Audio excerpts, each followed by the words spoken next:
దేవునికి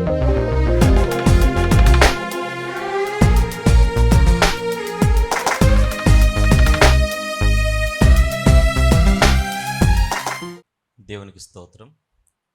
వేదిక మీద ఉన్నటువంటి గౌరవ దైవ సేవకులకు, స్థానిక సేవకులు, సహోదరులు సురేష్ గారికి, చేరి వచ్చినటువంటి ఆత్మీయులైనటువంటి మీ అందరికీ, ఎవరైనా లైవ్ ద్వారా వీక్షిస్తుంటే వారందరికీ కూడా మహాదేవుడు, నిత్యుడు, సంపూర్ణుడైన యేసుక్రీస్తు ప్రభువారి మహిమగల నామంలో నా హృదయపూర్వక వందనములు పేరు పేరున ప్రతి ఒక్కరికి తెలియజేస్తున్నాను. చిన్న ప్రార్థన చేసుకొని ప్రియులరా మనం ఈనాటి సందేశంలోనికి ప్రవేశిద్దాం. ప్రార్థన. పరిశుద్ధుడైనటువంటి మా ప్రియ పరలోకపు తండ్రి, మహిమగల గొప్ప దేవ, మీ ప్రియకుమారుడు, మా ప్రభు ప్రియరక్షకుడు, నజరేయుడైన యేసుక్రీస్తు ప్రభువారి మిక్కిలి శ్రేష్టమైన నామంలో సిలువపై మా అందరి నిమిత్తం ఆయన చిందించిన అమూల్యమైన రక్తమును ఆశ్రయించి మేమందరము కలిసి ఈ రాత్రి వేళ మీ వైపు చూస్తూ ఈ వాక్య ధ్యానము కొరకు ప్రార్థించుచు మీ ఆత్మ సహాయమును అర్థిస్తూ ఉన్నాం. నాయనా, ఇట్టి ధన్యతను మాకు అనుగ్రహించినందుకు మేము స్తుతిస్తూ ఉన్నాం. ఏ మాటలైతే మేము ధ్యానించబోతున్నామో ఆ మాటలన్నీ మా వెనికిడిలో మాకెంతో ప్రయోజనకరముగాను మా ఎదుగుదలకు దోహదపడులాగున నాయనా సహాయం చేయమని, దీవించమని యేసు ప్రభువారి పరిశుద్ధమైన నామములోని ప్రార్థన మనవులు మీకే సమర్పించుచున్నాము తండ్రి. ఆమేన్. ప్రియులారా, ఈ రాత్రి మనము ధ్యానించుటకు ఎన్నుకొనబడినటువంటి అంశము క్రీస్తు దేవత్వము, ముఖ్యంగా ఆయన నిత్యత్వము. దేవత్వము అని మనం మాట్లాడుకుంటున్నా, నిత్యత్వము అనేది కూడా మనం మాట్లాడుకోవాలి. ఎప్పుడైతే దేవత్వము, నిత్యత్వము అనే రెండు మాట్లాడుకుంటామో సంపూర్ణత్వము అన్నది కూడా ఇందులోకే వస్తుంది. అందుచేత క్రీస్తు దేవత్వము, నిత్యత్వము మరియు సంపూర్ణత్వం, వీటిని గురించి మనకున్న సమయంలో మనం ఆలోచించబోతున్నాం. అయితే సహోదరులు చెప్పినట్టుగా ఈ మధ్యకాలంలో క్రైస్తవ్యంలోనే క్రీస్తుపై దాడులు జరుగుతున్నాయి.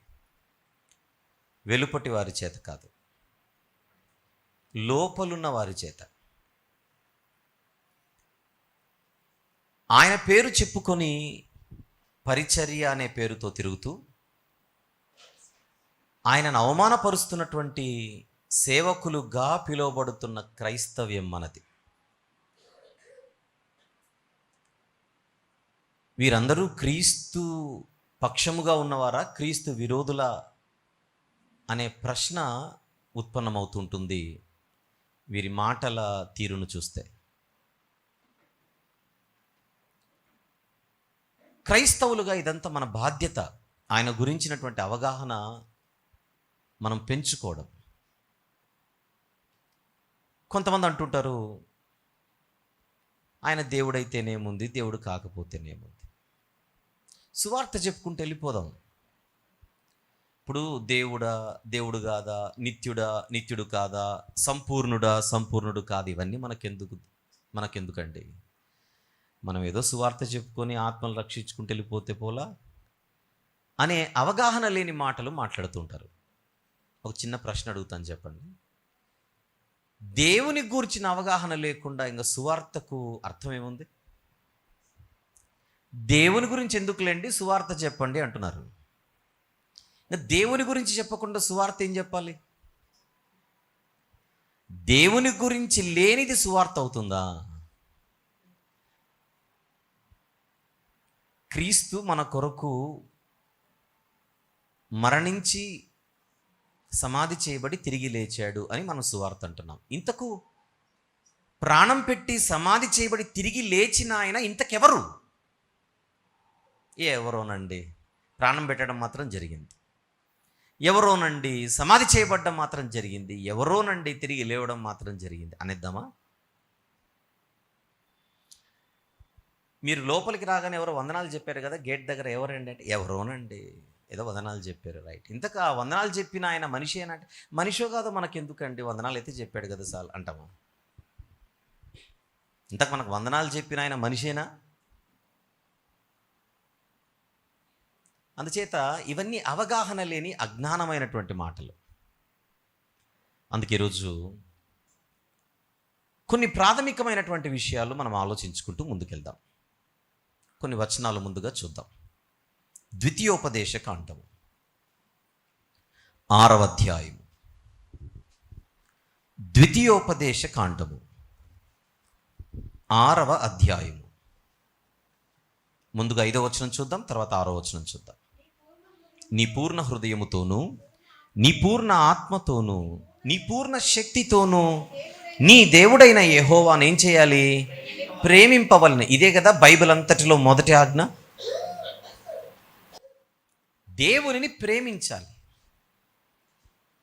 చెప్పండి, ప్రేమించడం ఎప్పుడు జరుగుతుంది? ఆయనను గురించిన అవగాహన సరిగ్గా ఉంటే మనం ప్రేమించగలమా? ఆయన గురించి అవగాహన లేకపోయినా ఐ లవ్ యూ గాడ్ అనేస్తామా? అవగాహన ఉంటే సరిగా ప్రేమించగలమా? అవగాహన లేకున్నా ప్రేమించగలమా? నేను మిమ్మల్ని అడుగుతున్నాను, మీరు చెప్పండి. సరైన అవగాహన ఉంటే కదా సరిగా ప్రేమించగలం.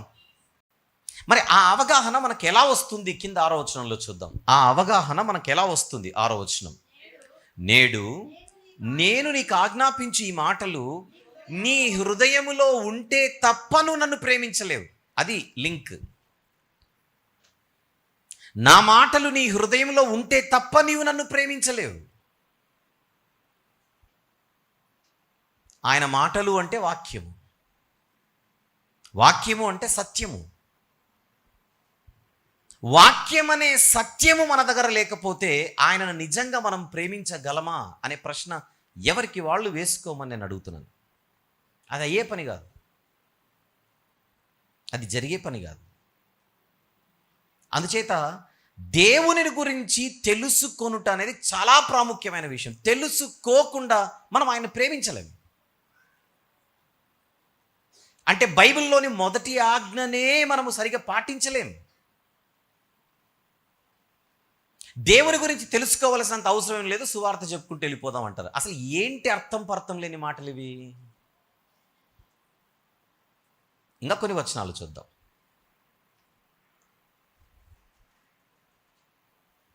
నిర్గమకాండము 33వ అధ్యాయం.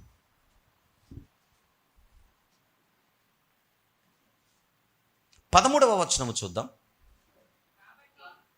మోషే గారు దేవునితో మాట్లాడుచున్నమాట. కాబట్టి నీ కటాక్షము నా ఎడల కలిగిన ఎడల, నీ కటాక్షము నా ఎడల కలుగునట్లుగా దయచేసి నీ మార్గమును నాకు తెలుపుము, అప్పుడు నేను నిన్ను తెలుసుకుందును. నేను నిన్ను తెలుసుకోవాలి ప్రభువా అంటున్నాడు మోషే గారు. ఆయన సేవకుడు, గొప్ప దైవజనుడు. మోషే అనేటువంటి ఇంత గొప్ప సేవకుడు దేవునికి ప్రార్థన చేస్తూ ఆయన అడుగుతున్నది ఏమిటి? నేను నిన్ను తెలుసుకోవాలి. తెలుసుకోవలసిన అవసరం లేదని ఈరోజు వీళ్ళు అంటున్నారు. నిన్ను నేను తెలుసుకుంటే తప్ప నేను నీతో ఉండలేను, ఉండాల్సిన పద్ధతిలో అంటున్నాడు మోషే గారు. ఆయనను తెలుసుకోవలసిన అవసరత ఉంది అని మోషే గారు చెబుతున్న, వ్యక్తపరుస్తున్నటువంటి ఇది సరైనదా? తెలుసుకోవలసిన అవసరం లేదు, సువార్త చెప్పుకుంటూ వెళ్ళిపోతే సరిపోతుందనే అర్థము లేని మాటలు మాట్లాడుతున్న వీళ్ళ మాటలు సత్యమా? మనందరికీ తెలుగు వచ్చు కనుక దయచేసి ఇప్పుడు నేను మాట్లాడుచున్న విషయాలు, మాట్లాడబోయే విషయాలు ఎంతవరకు సమంజసమో మీరందరూ బాధ్యతగా ఆలోచించవలసిందిగా నేను మనవి చేస్తున్నాను.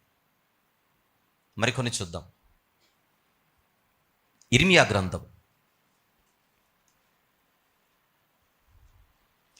2వ అధ్యాయం. ఇర్మియా గ్రంథము 2వ అధ్యాయం 8వ వచనము చూద్దామా? 8. యెహోవా ఎక్కడ ఉన్నాడని యాజకులు అడగరు. యాజకులు అంటే సేవకులు. ధర్మశాస్త్రోపదేశకులు నన్ను ఎరుగరు. ఎవరి మీద ఆరోపణ? ఉపదేశకులపై, బోధకులపై, యాజకులపై, సేవకులపై. ప్రజలకు వాక్యము చెప్పవలసిన వారిని గురించి దేవుడు అంటున్నటువంటి మాట ఏమిటి? ధర్మశాస్త్రోపదేశకులు నన్ను ఎరుగరు. శబాష్ అంటున్నాడా?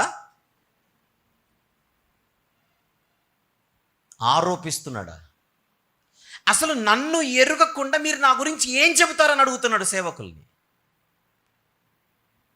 చెప్పండి, ఆయనను ఎరుగవలసిన అవసరం ఉందా ఈ మాటలు చూస్తుంటే?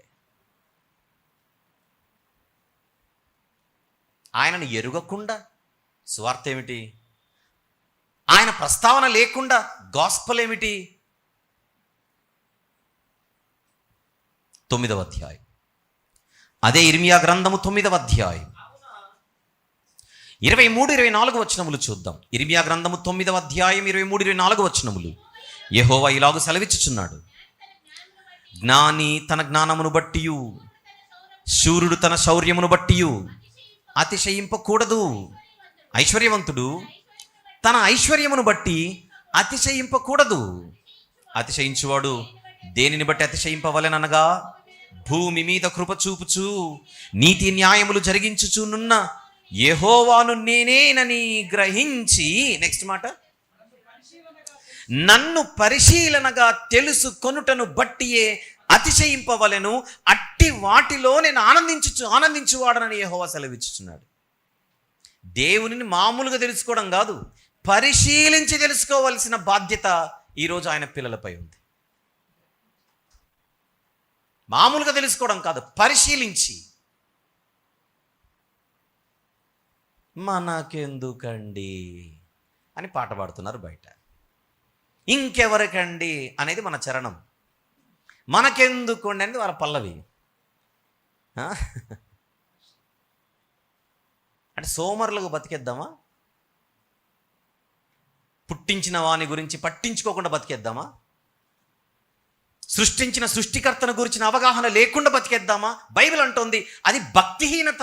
28వ కీర్తనలో, కీర్తనల గ్రంథములోని 28వ కీర్తనల్లో ఆయనను గురించి ఆలోచన లేని వారిని బైబిల్ ఏమని పిలుస్తుందో చూద్దాం. ముందుగా పరిచయం కొరకు 3వ వచనంలోని మొదటి పదం భక్తిహీనులు.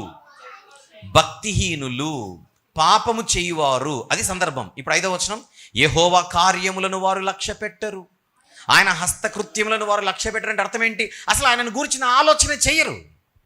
ఆయనను గూర్చిన ఆలోచన చెయ్యని వారిని బైబిల్ అంటోంది భక్తిహీనులు.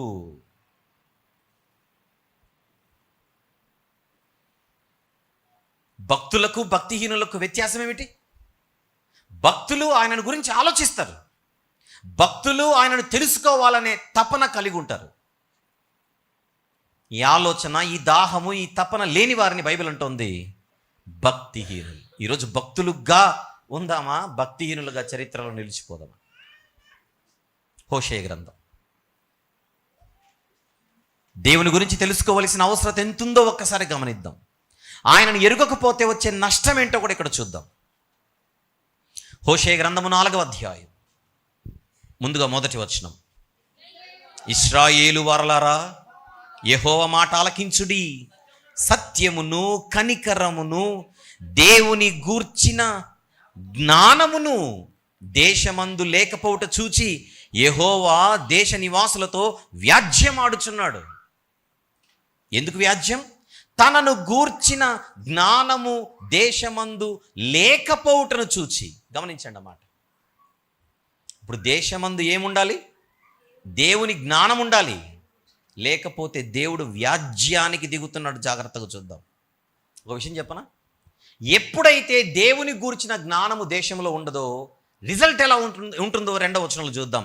అబద్ధ సాక్ష్యము పలకడానికి అలవాటు పడతారు మనుషులు, అబద్ధం ఆడుటకు అలవాటు పడతారు, హత్య చేయుటకు అలవాటు పడతారు, దొంగలించుటకు అలవాటు పడతారు, వ్యభిచరించుటకు అలవాటు పడతారు. ఇవన్నీ వాడుకైపోతాయి. అంటే అవి పెద్ద తప్పులని కూడా అనిపించవు. కన్నము వేస్తారు, మానక హత్య చేస్తారు. 6వ వచనం, నా జనులు జ్ఞానము లేని వారై నశించుచున్నారు. నీవు జ్ఞానమును విసర్జించుచున్నావు గనుక నాకు యాజకుడవు కాకుండా నేను నిన్ను విసర్జింతును. ఎవరి గురించి? సామాన్య ప్రజల గురించి మాత్రమే కాదు ఇది. ఎవరిని ముఖ్యంగా టార్గెట్ చేసి మాట్లాడుతున్నాడు దేవుడు అక్కడ? యాజకులు, సేవకులు, బోధకులు. నేను నిన్ను విసర్జించుచున్నాను అంటే దేవుడు సేవకులను విసర్జించే ఒక కాలం ఉంటుందా? ఉంటుంది. ఎప్పుడు? ఆయనను గురించి సరిగా ఆలోచించడం అన్నది ఆ సేవకులు చేయనప్పుడు.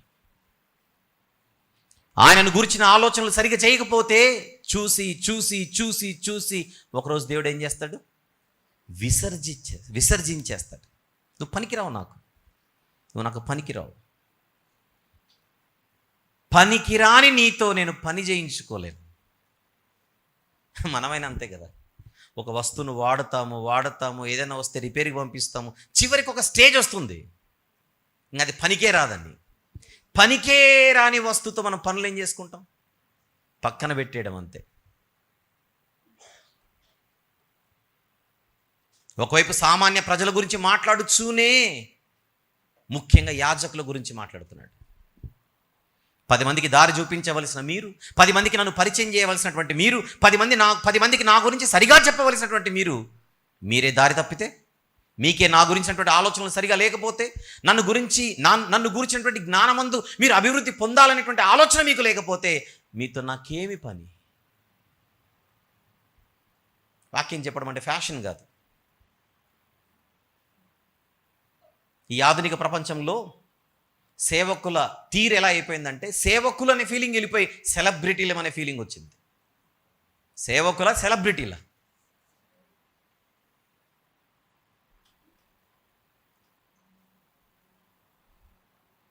ఇర్మియా గ్రంథం 4వ అధ్యాయం.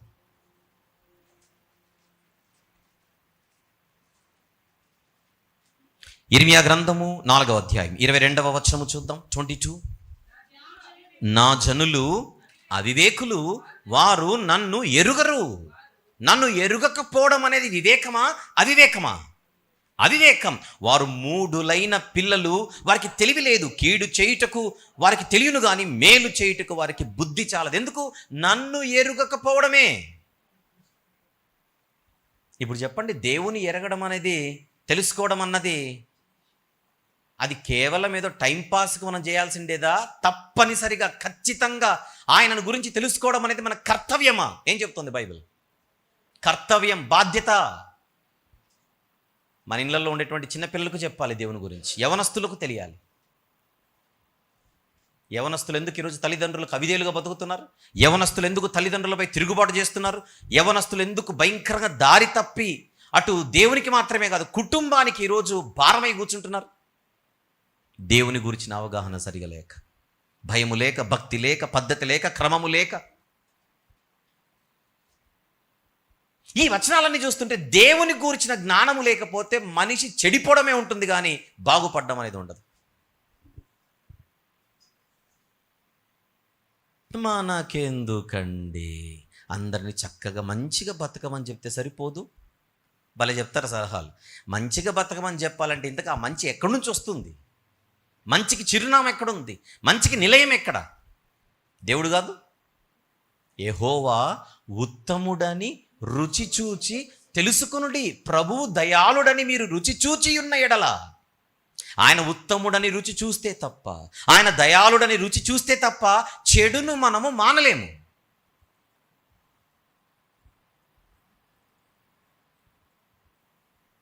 పేతురు గారు రాసిన మొదటి పత్రిక 2వ అధ్యాయం 1వ వచనం చూద్దాం. ప్రభువు దయాళుడని మీరు రుచి చూచి ఉన్న ఎడల సమస్తమైన దుష్టత్వమును, సమస్తమైన కపటమును, వేషధారణను, అసూయను, సమస్త దూషణ మాటలను మాని క్రొత్తగా జన్మించిన శిశువులను పోలిన వారై నిర్మలమైన వాక్యమును పాలవన రక్షణ విషయంలో ఎదుగు నిమిత్తం ఆ పాలను అపేక్షించుడి. ఆయన దయాళుడని రుచి చూస్తే తప్ప సమస్తమైన దుష్టత్వమును, సమస్తమైన కపటమును, వేషధారణను, అసూయను, సమస్త దూషణ మాటలను మనం మానలేం. ఒకవేళ మనలో దుష్టత్వం ఉంది అంటే, కపటం ఉందంటే, వేషధారణ ఉందంటే, అసూయ ఉందంటే, దూషణ మాటలు ఉన్నాయి అని అంటే మనం అసలు ఆయన దయాళుడని రుచి చూసిన వాళ్ళమే కాదు. దయాళుడు అన్నా, ఉత్తముడు అన్నా, మంచివాడు అన్నా అన్ని పర్యాయ పదాలే. దేవుణ్ణి ఎరుగకపోతేనే ఈ లక్షణాలు కనబడతాయి. 10 మందిని బాగా బతకమని చెబుతాం, మంచిగా బతకమని చెబుతాం, అది చాలు, ఇవన్నీ ఎందుకు మనకు అని అంటారు. మంచిగా బతకమని చెప్పే మనము మంచి ఎక్కడి నుంచి వస్తుందో చూపించొద్దు.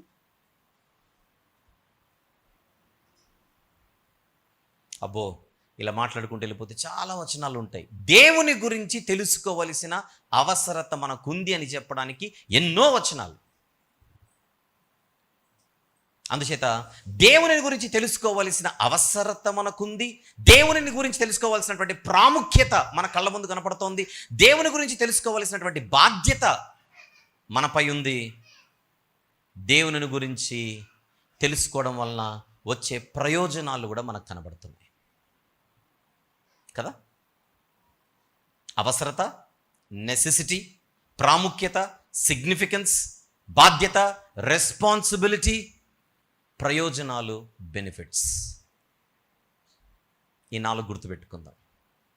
మనకు జన్మనిచ్చిన ఆయనను గురించి తెలుసుకోవాల్సిన నంబర్ 1 అవసరత ఉంది, నంబర్ 2 ప్రాముఖ్యత ఉంది, నంబర్ 3 బాధ్యత ఉంది, నంబర్ 4 ప్రయోజనాలు ఉన్నాయి. ఆయన గురించి తెలుసుకోకపోతే ఇదంతా మన జీవితానికి దూరమై మన జీవితం భ్రష్టత్వములోనికి జారిపోతుంది.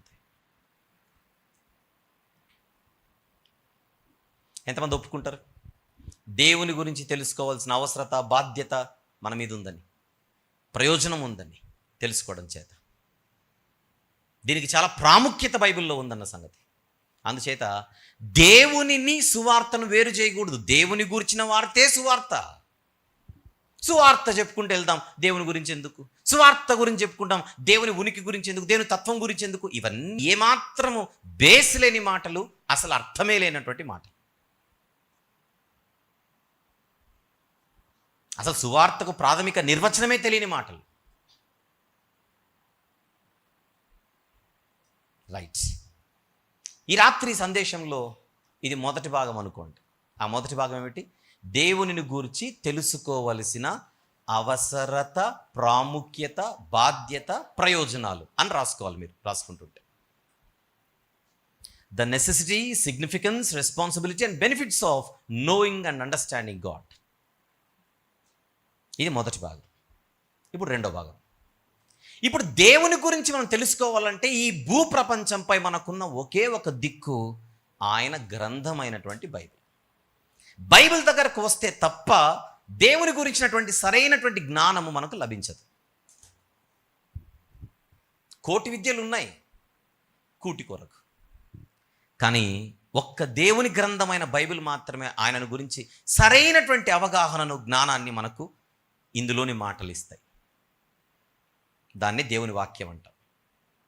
అయితే వాక్యము మనం చదివేటప్పుడు ఒక ప్రాముఖ్యమైన విషయం మనం గుర్తుపెట్టుకోవాలి.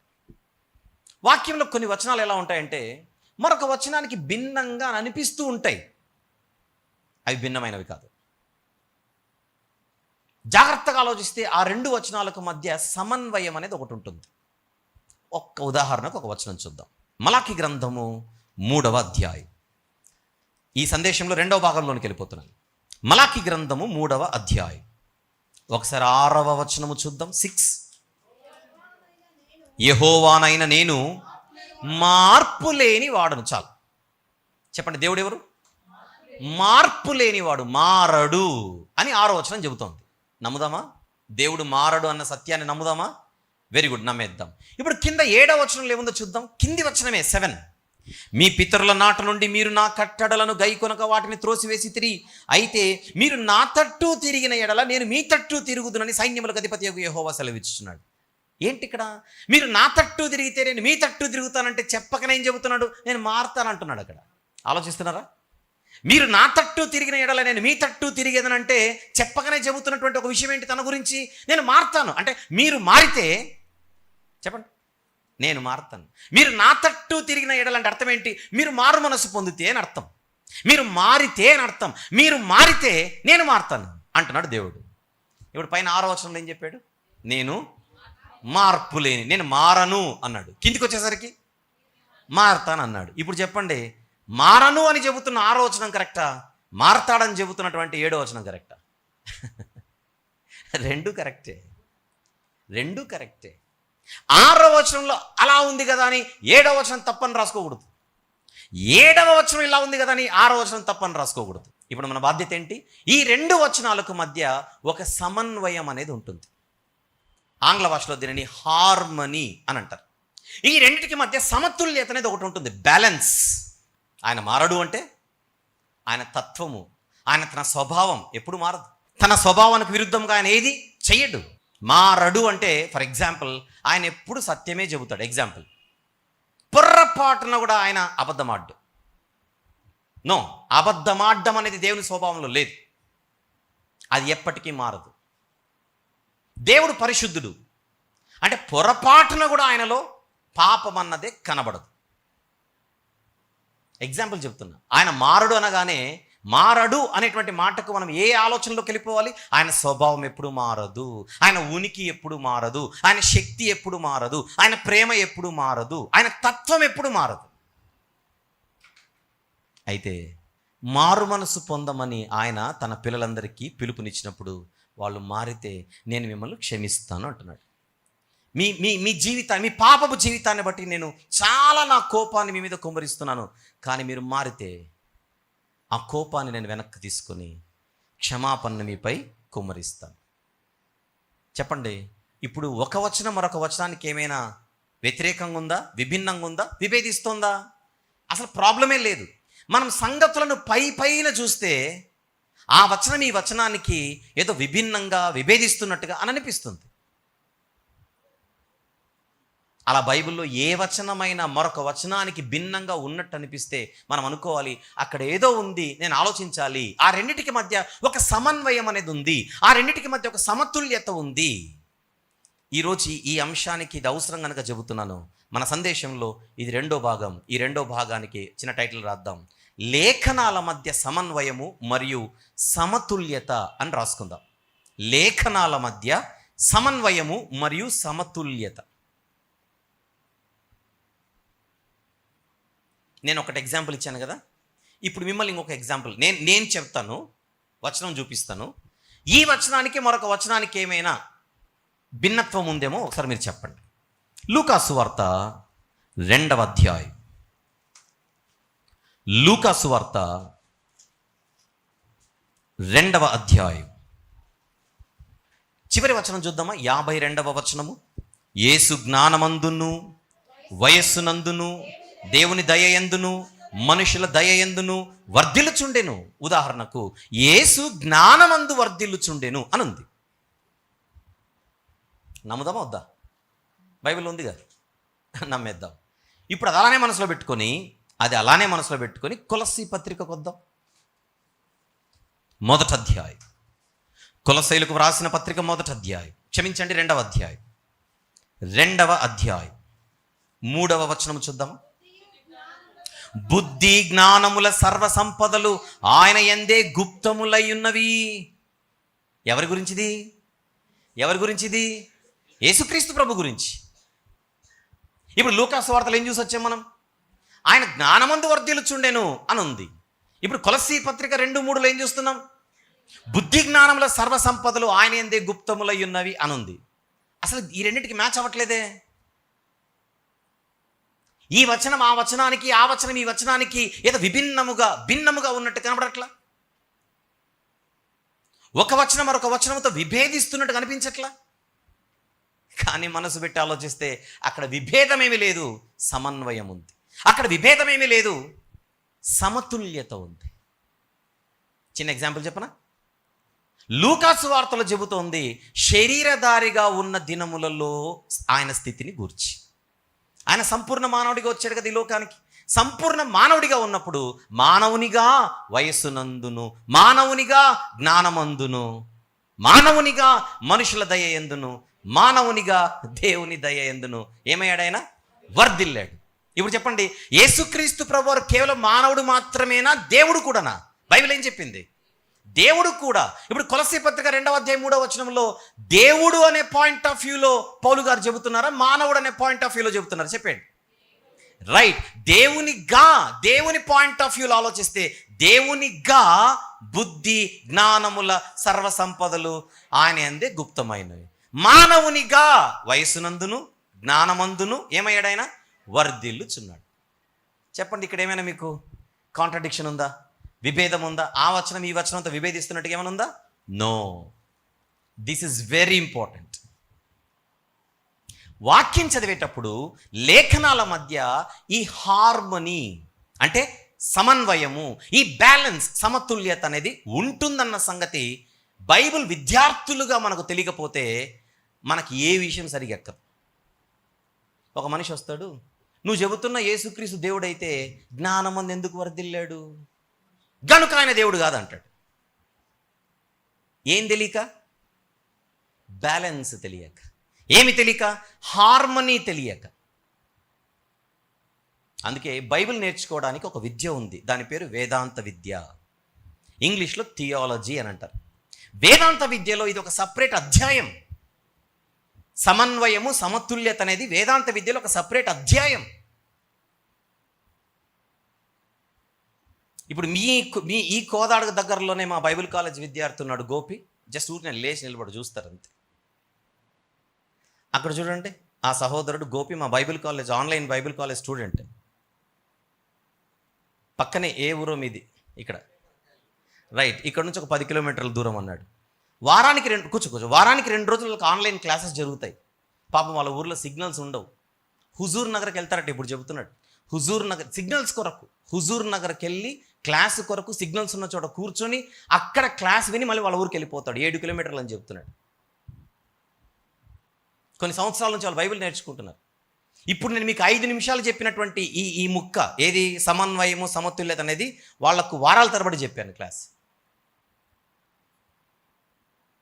అంటే బైబిల్ పట్టుకున్న ప్రతి ఒక్కడు థియాలజియన్ కాదు.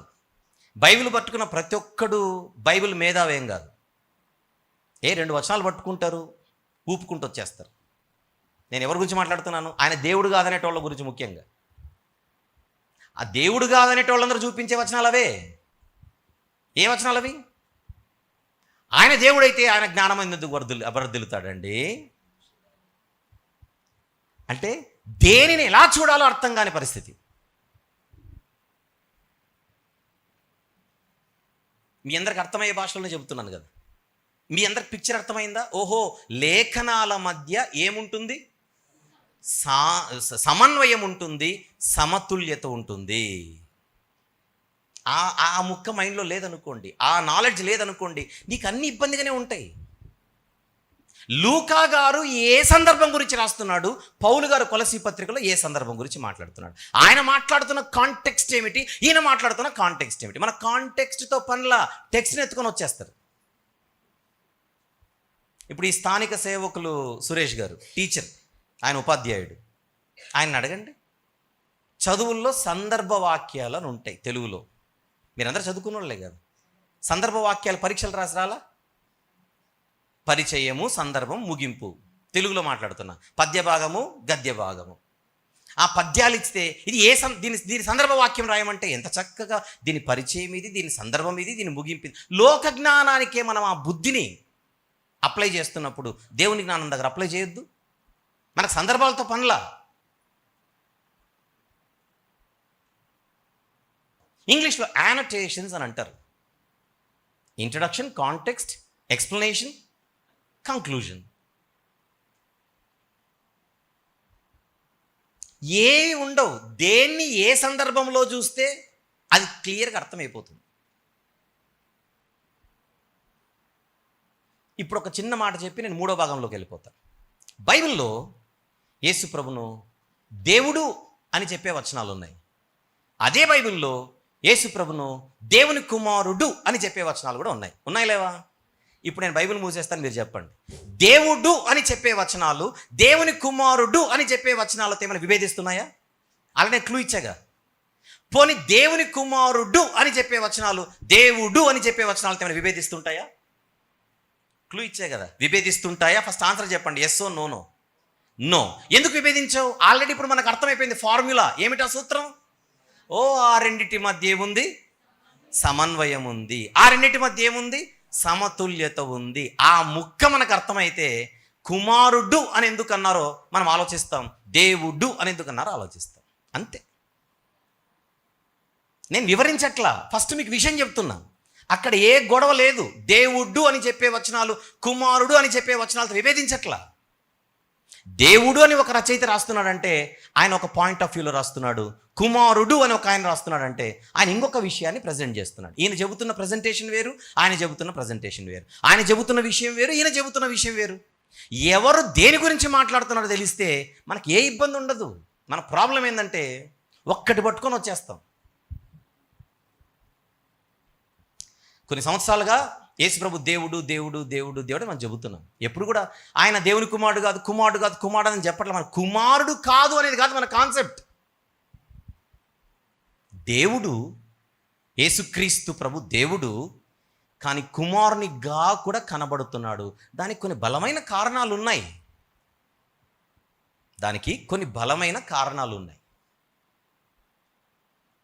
ఆ కారణాలు ఏంటో మనం ఆలోచించాలి.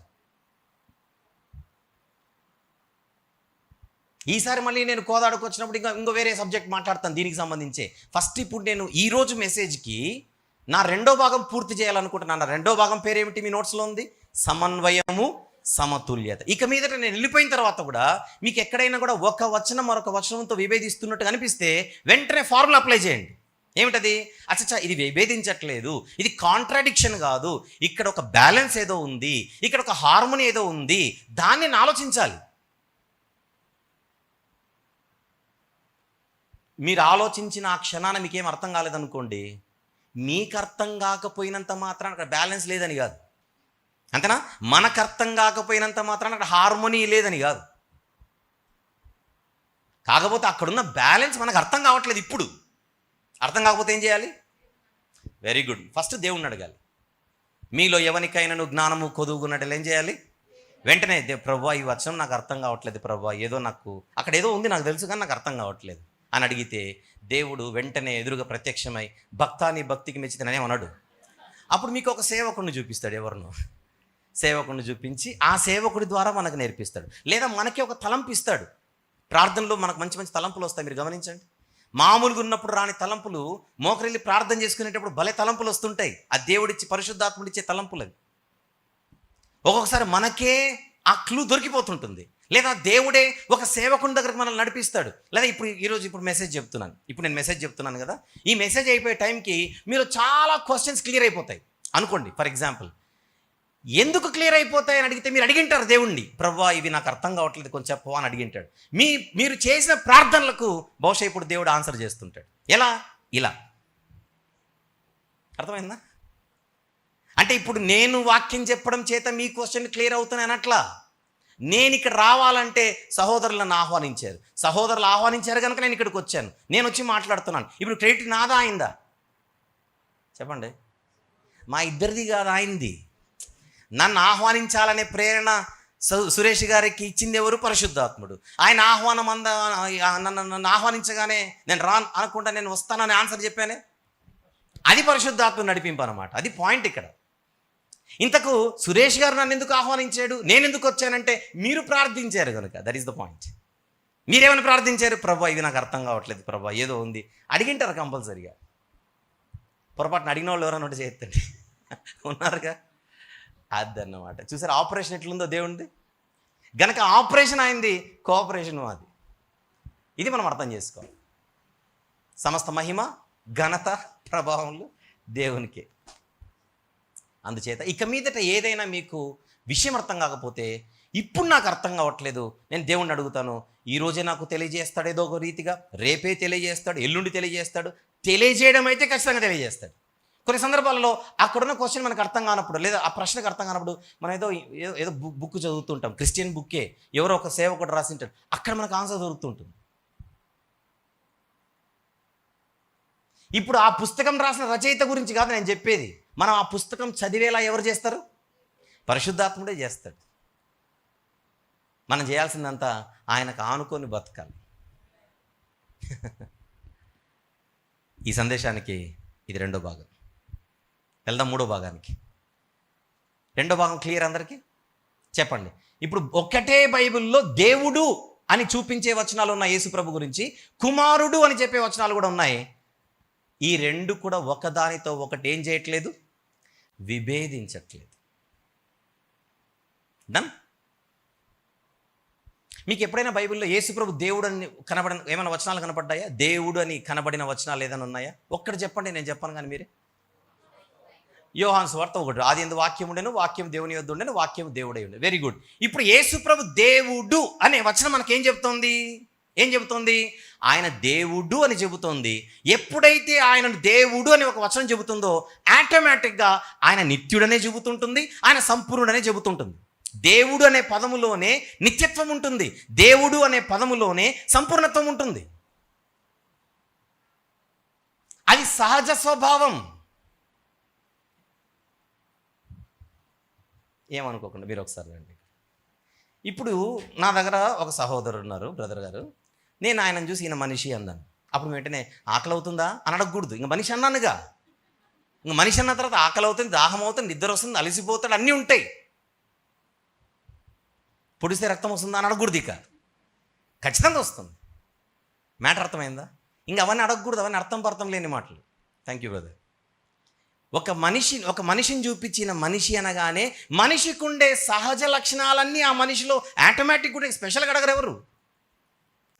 ఏమంటే మీకు రాత్రిపూట నిద్ర వస్తుందా అని అడగకూడదు. ఎందుకు రాదు? ఎందుకు రాదు? మనిషిగా ఒక మనిషికి సహజ సిద్ధంగా ఎలాగైతే సహజ లక్షణాలు ఉంటాయి, దేవునికి సహజ సిద్ధంగా దైవ లక్షణాలు ఉంటాయి. మరి ఉంటాయా అని అడగకూడదు. హైదరాబాద్లో దీన్ని ఎర్రగడ్డ కేసు అంటారు. అలా అడుగుతారు ఎవరైనా.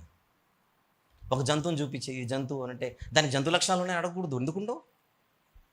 జంతువుకు జంతు లక్షణాలు ఉండడం ఎంత సహజమో, పక్షికి పక్షి లక్షణాలు ఉండడం ఎంత సహజమో, చేపకు చేప లక్షణాలు ఉండడం ఎంత సహజమో, దేవునికి దేవుని లక్షణాలు ఉండడం అంతే సహజం. ఎక్స్ట్రాలు అడగకూడదు అవన్నీ. ఇప్పుడు ఒక ప్రశ్న అడుగుతా. మరి యేసు ప్రభు దేవుడు అయితే ఆకలింది కదండి. నేను అడుగుతాను మిమ్మల్ని, ఆన్సర్ చెప్పండి. యేసు ప్రభు దేవుడు కదా, మరి ఆకలి ఎందుకైంది చెప్పండి. అది మనిషిగా ఉన్న స్థితి, మానవ జోన్ అది. నేను దప్పికొని ఉన్నాను అన్నాడు. చెప్పండి. దేవుడైతే దాహం ఎందుకైంది చెప్పేయాలి, టక్ చెప్పేయాలి. ఆయన మానవునిగా ఉన్నాడు కనుక దాహమైంది. దోణిలో ఆయన నిద్రపోవచ్చుండేను, అంతేనా? ఇశ్రాయేలును కాపాడువాడు కొనుకోడు, నిద్రపోడు. మరి అక్కడ అలా ఉందిగా. నిద్ర ఎందుకు వచ్చింది యేసు ప్రభుకి? మానవుడు కదండి. పొడిస్తే రక్తం ఎందుకు వచ్చిందండి? దేవుడు కదా అని అడగకూడదు. మానవుడుగా నువ్వు రెండింటిని చూడగలగాలి. ఆ దినమును గూర్చియు ఆ గడియను గూర్చియు కుమారునికి తెలియదు అన్నాడు. ఇంకా చెప్పండి ఇప్పుడు మ్యాటర్ ఏంటో. మానవ జోన్లో చెబుతున్న మాట అది. ఈ వచనాలు కదా తీసుకొని వచ్చేది. నాకు తెలిసి మన సురేష్ గారితో అరగంటలో ఇది కూడా చెప్పే ఉంటారు వాళ్ళు, అంతేనా? యేసు ప్రభు దేవుడు కాదని చెప్పే వాళ్ళందరూ తీసుకొని వచ్చే వచనాలు ఇవన్నీ ఇవే. సత్యవాక్యమును సరిగా విభజించక, దేనిని ఏ జోన్లో చూడాలో మనకు తెలియద్దు. బుద్ధి జ్ఞానముల సర్వసంపదలు ఆయన యందే గుప్తమై ఉన్నాయి, కానీ ఆ దినమును గురించి ఆయనకు తెలియదు. అందామా? ఆ దినమును గూర్చి ఆ గడియని గూర్చి ఆయనకు తెలియని స్థితిని ఏమంటాం? దాన్ని మానవ స్థితి, మానవ జోన్. అంటే నేను థియలాజికల్ పదాలు వాడితే అర్థం కాదని చెప్పట్లేదు. దీనిని ఏకకాలంలో ఆయనలో ఉండే రెండు స్వభావాలు, దీనిని వేదాంత పరిభాషలో హైపోస్టాటిక్ యూనియన్ అని అంటారు. ఏమంటారు దాన్ని? హైపోస్టాటిక్ యూనియన్ అంటారు. హైపోస్టాటిక్ యూనియన్ అంటే ఏకకాలంలో ఆయనలో ఉండే రెండు వేరు స్వభావాలు. రైట్. ఇప్పుడు మన సందేశంలో మూడో భాగం, ఇంతవరకు నేను చెప్పింది సమన్వయం గురించే.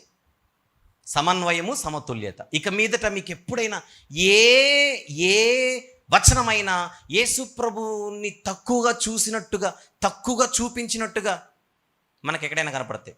నా తండ్రి నాకంటే గొప్పవాడు. చెప్పండి, ఇప్పుడు ఏ జోన్లో చెప్పాడు ఆయన? చెప్పండి. నా తండ్రి నాకంటే గొప్పవాడు చెప్పాడు. మానవ జోన్లో చెప్పిన వచనాలు. అలా వందలు మాట్లాడుకోవచ్చు. ఇప్పటికి ఇది చాలు. నేను చెప్పాలనుకుందంతా సమతుల్యత, సమన్వయం, లేదా సమన్వయము, సమతుల్యత, harmony, balance, harmony, balance. First ఇది రిజిస్టర్ చేసుకోండి మైండ్లో. మనం ఆ ఫార్ములా అప్లై చేస్తే దాదాపు అన్నీ మనకు అర్థమైపోతాయి. సూత్రం తెలియకపోతేనే ఆత్రం ఎక్కువ అవుతుంది. Right, very good. ఇప్పుడు మన సందేశంలో 3వ భాగంలోనికి వెళ్తాం. ఒక వచనం చూద్దాం. 3వ భాగం ప్లీజ్. రోమీయులకు వ్రాసిన పత్రిక 5వ అధ్యాయం. రోమీయులకు వ్రాసిన పత్రిక 5వ అధ్యాయం 8వ వచనము చూద్దామా? అయితే దేవుడు మన ఎడల తన ప్రేమను వెల్లడి పరుచుచున్నాడు. ఇక్కడ తండ్రి అయిన దేవుడు. చెప్పండి, తండ్రి అయిన దేవునికి మన ఎడల ఏముంది? ప్రేమ ఉంది. తండ్రి అయిన దేవునికి మన ఎడల ఏముంది? ఆ వచనం ప్రకారంగా ప్రేమ ఉంది. ఇప్పుడు నన్ను చూసి ఒక మాటకు ఆన్సర్ చేయండి. మన తల్లికి కూడా మనం అంటే ప్రేమ ఉందిగా, మనల్ని కన్న తల్లికి. నేను అడుగుతున్నా, తల్లి ప్రేమ గొప్పదా, ఇక్కడున్న ఈ దేవుని ప్రేమ గొప్పదా? మన ఎడల అందరు చెప్పాలి ఆన్సర్. రైట్. మన తండ్రి కూడా మనల్ని ప్రేమిస్తాడుగా, మన కన్న తండ్రి. ఆయన ఎక్కువ ప్రేమిస్తాడా మన ఇంట్లో? ఈ దేవుడు ఎక్కువ ప్రేమిస్తున్నాడా మనల్ని? Very good, very good. అలాగనే తోబుట్టువులు, భాగస్వామి, అంతేనా, పక్కింటోళ్ళు, స్నేహితులు, మీరు ఎవరైనా తీసుకోండి, వాళ్ళ ప్రేమ ఎక్కువనా ఈయన ప్రేమ ఎక్కువనా? Very good. కాసేపు ఒక 100% అనే ఒక మన స్కేల్ పెట్టుకుంటే ఎన్ని మార్కులు వేస్తారు ఈయనకు? ఈ ప్రేమకు మీరు వేసే మార్కులు 100 హైయెస్ట్ చెప్పండి. 100కు 100%. ఇప్పుడు దేవునికి మీరు 100% వేస్తే తల్లికి ఎంత వేస్తారు? మనలో మాట ఊరికి ఏదో ఒకటి వేయండి. ఎవడు కేసులు ఏమేయడు. 90, అమ్మకు 90, ఓకే. స్నేహితులకు అమ్మతో పోలిస్తే వాళ్ళకి ఎక్కడ 40 ఎక్కడికో వస్తుంది. ఓవరాల్గా దేవునికి 100% అని ఇచ్చిన తర్వాత మానవులలో ఎవరికి మీరు సమానమైనటువంటి ప్రేమని చెప్పలేరుగా. Yes or no? Very good. అలానే గుర్తుపెట్టుకోండి, తండ్రి అయిన దేవునికి మన ఎడల ఎంత ప్రేమ ఉంది అని అడిగినప్పుడు మీరు చెప్పిన పర్సెంటేజ్ ఎంత? 100%. ఆన్సర్ అలానే మనసులో పెట్టుకొని ఇప్పుడు ఇంకొక వచనం చూపిస్తాను, దానికి ఆన్సర్ చేయండి. గలతీ పత్రిక, గలతీలకు వ్రాసిన పత్రిక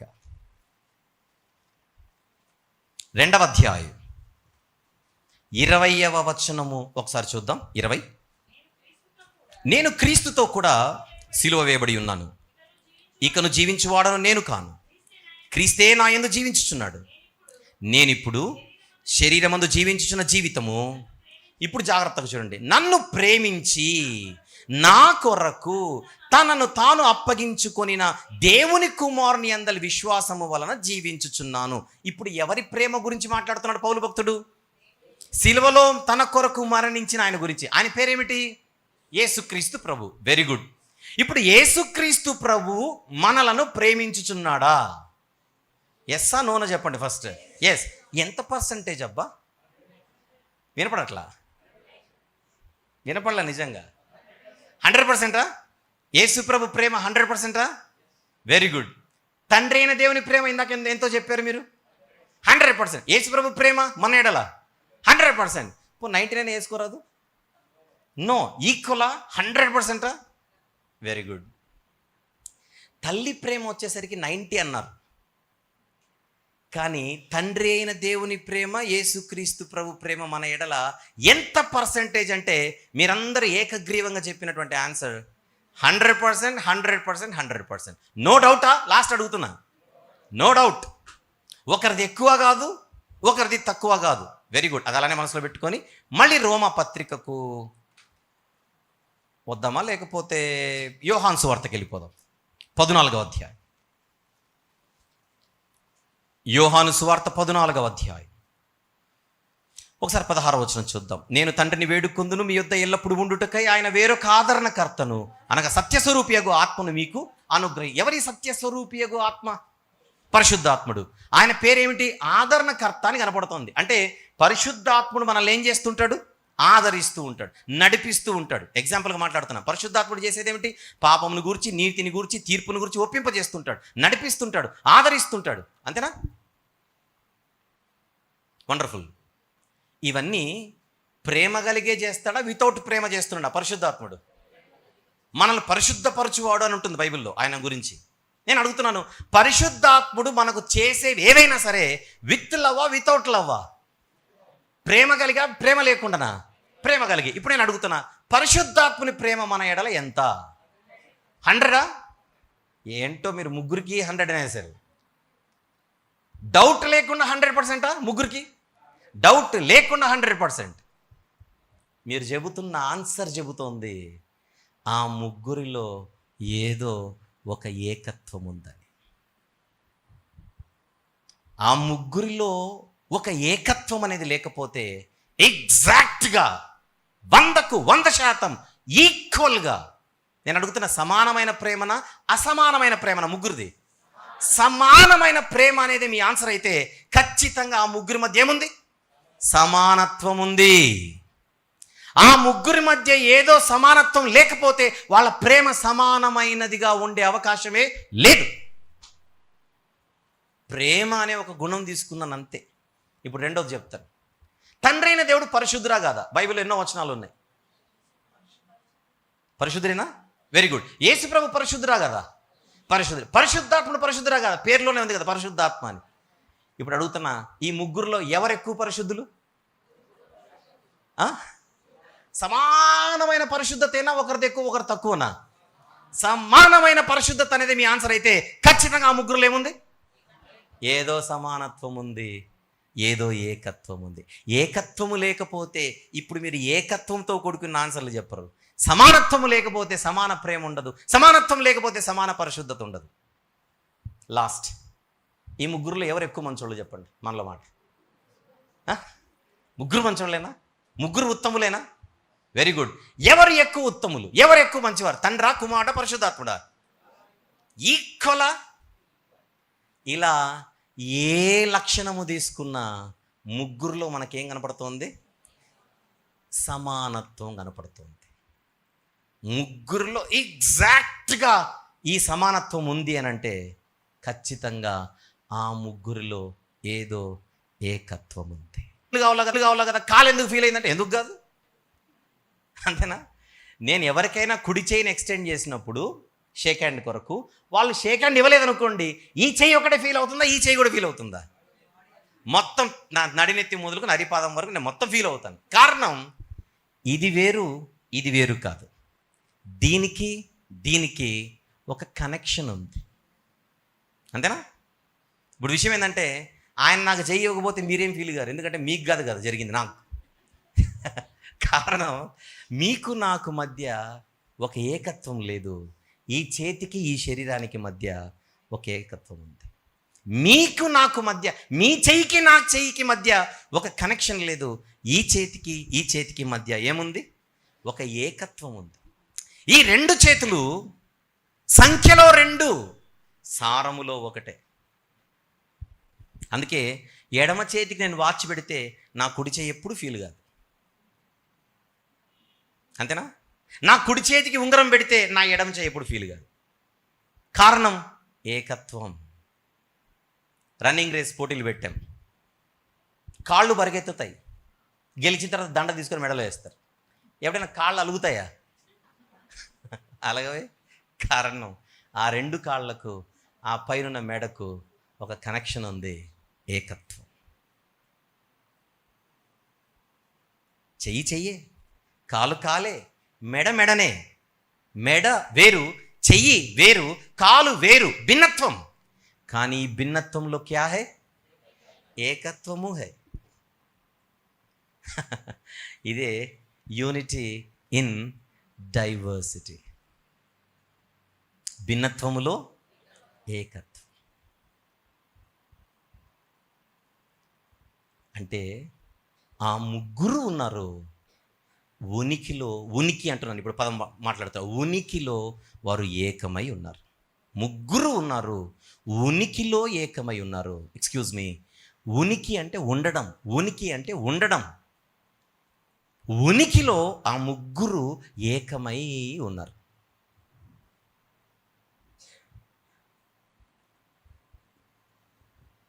ఎంతమంది నమ్ముతున్నారు? చేయండి. Very good. ఇప్పుడు తండ్రి గొప్పోడా, కుమారుడు గొప్పోడా, పరిశుద్ధాత్ముడు గొప్పోడా అంటే ఆ గొప్పతనం వేరే దానికి సంబంధించింది, ఉనికికి సంబంధించింది కాదు. మీ కాలు గొప్పదా, చెయ్యి గొప్పదా? చెయ్యి గొప్పదా లేకపోతే ఇంకొకటి చెవి గొప్పదా? నో. వివిధ పనులు కలుగున్నాయి. చెవి పని చెవికుంది, ముక్కు పని ముక్కుకుంది, నోటి పని నోటికుంది, కాలు పని పనిలో వేరు, ఉనికిలో ఒక్కటే. అర్థమైందా పాయింట్? 5 వేళ్ళు, 5 వేళ్ళు, ఏ వేలు అదే. మొదటి వేలు, రెండో వేలు, మూడో వేలు, నాలుగో వేలు, 5వ వేలు. 5 వేరు కానీ 5 ఒక్కటై ఉన్నాయి. నేను భూమి మీద అడుగు పెట్టే సమయానికి 5 వేళ్లతోనే పుట్టాను. ఇది మొదట వచ్చి 6 నెలలకు ఇది రాలా. మీకు అర్థమైందా?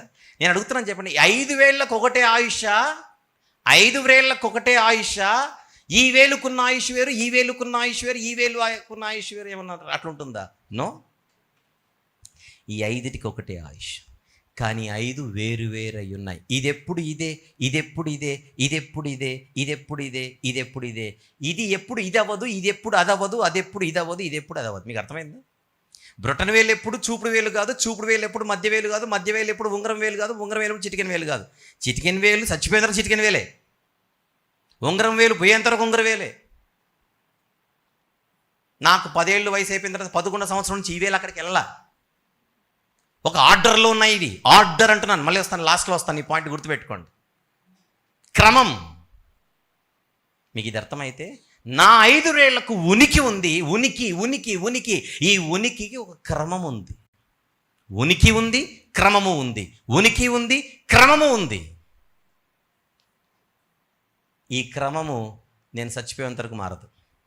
నా కుడి చెయ్యి ఎప్పుడు నా ఎడం చెయ్యి కాదు, నా ఎడం చెయ్యి ఎప్పుడు నా కుడి చెయ్యి కాదు. కానీ ఇది చెయ్యే, చెప్పండి, ఇది చెయ్యే. నా శరీరానికి ఉనికి ఉంది, ఆ ఉనికికి ఒక క్రమం ఉంది. మన కళ్ళ ముందు కనపడే ఈ ఉనికి సిద్ధాంతం అంటాం. ఉనికికి ఉన్నటువంటి మరొక సాంకేతిక పదం ఏంటో చెప్పనా? సాంకేతిక పదం అంటే టెక్నికల్ వర్డ్, అస్తిత్వము. ఇది ఎప్పుడు మీరు వాడకపోయింటే ఇప్పుడు నుంచి వాడండి. ఉనికికి ఉండేటువంటి మరొక పర్యాయ పదము అస్తిత్వము. అస్తిత్వము అంటే ఎగ్జిస్టెన్స్. అంటే చదువుకున్న వాళ్ళు ఇక్కడ ఉన్నారని వాళ్ళ కోసం చెప్తున్నాయి పదజాలం. ఎగ్జిస్టెన్స్ అంటే ఉండడం. మోషే గారు అడుగుతున్నారు, ప్రభువా నీ పేరేమని చెప్పని అని అడిగితే ఆయన ఇస్తున్న ఆన్సర్ ఏమిటి? నేను ఉన్నవాడను. అంటే నేను లేనోడిని కాదు, నేను ఎప్పుడు ఉంటాను అంతే. భూత వర్తమాన భవిష్యత్తు కాలములలో ఉండువాడు. అంటే దేవునికి ఏముంది? అస్తిత్వం ఉంది. దేవునికి ఏముంది? ఉనికి ఉంది. ఉనికి ఉంది అని అంటే ఆ ఉనికికి ఒక క్రమం ఉండి తీరుతుంది. విశ్వం ఉంది కదా, సృష్టి ఉంది కదా, ఉందా లేదా? ఉంది. ఆ విశ్వంలో ఒక సూర్యుడున్నాడు, చంద్రుడున్నాడు, నక్షత్రాలు ఉన్నాయి, భూమి ఉంది. కానీ భూమే, నక్షత్రమే, సూర్యుడే, చంద్రుడే. ఇవన్నీ వేరు. కానీ ఇవన్నీ కూడా ఒక క్రమంలో ఉన్నాయి. ఈ ఉనికికి ఒక క్రమం ఉంది. ఇదంతా నేను చెప్పడానికి గల కారణం, ఉనికికి ఏముంది? క్రమం ఉంది. అలాగే ఈ చేతి వ్రేళ్ళకి ఎలాగైతే ఒక క్రమం ఉందో, తండ్రి, కుమార, పరిశుద్ధాత్మ అనే ఈ ముగ్గురు ఉనికిలో ఒక్కటై ఉన్నారు. కానీ ఆ ఉనికికి ఏముంది? ఆర్డర్ ఉంది. అందుకే బ్యాప్టిజం ఏ నామములో ఇవ్వమన్నాడు? తండ్రి యొక్కయు, కుమారుని యొక్కయు, పరిశుద్ధాత్ముని యొక్కయు నామములోనిక, ఇన్ ద నేమ్ ఆఫా, ఇన్ ద నేమ్స్ ఆఫా. ఇన్ ద నేమ్ ఆఫ్ అంటే అర్థం ఏంటి? ముగ్గురికి ఒకటే పేరే ఉంది.